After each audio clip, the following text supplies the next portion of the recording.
మంత్రివర్గ విస్తరణలో మాదిగలకు అవకాశం ఇవ్వాలని సీఎం రేవంత్ రెడ్డికి వినతి పత్రం అందజేశామని ఎమ్మెల్యే మందుల సాహెల్ తెలిపారు. రాష్ట్రంలో 33 లక్షల మంది మాదిగలు ఉన్నారని కూడా అన్నారు. మాలలకు డిప్యూటీ సీఎం స్పీకర్ ఇచ్చారని కూడా తెలిపారు. మాదిగలకు కూడా మంత్రివర్గ విస్తరణలో అవకాశం కల్పించాలని కోరామన్నారు. సీఎం రేవంత్ రెడ్డి తమ విజ్ఞప్తికి సానుకూలంగా స్పందించారని మందుల సాహెల్ తెలిపారు.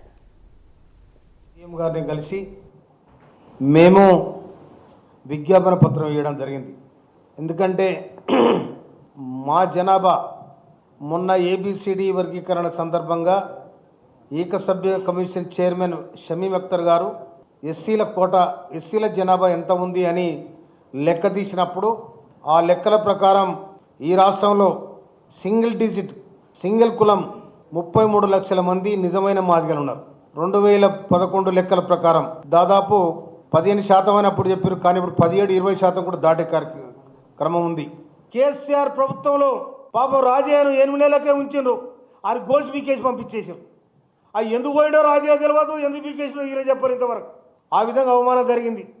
తర్వాత మాల మంత్రి కొప్ర ఈశ్వర్ ఉంటే కొప్ర ఈశ్వర్ను కనీసం కేసీఆర్ పక్కన కూర్చుంటారు కూడా తోస్తే అవతల పడ్డాడు. సీఎం గారిని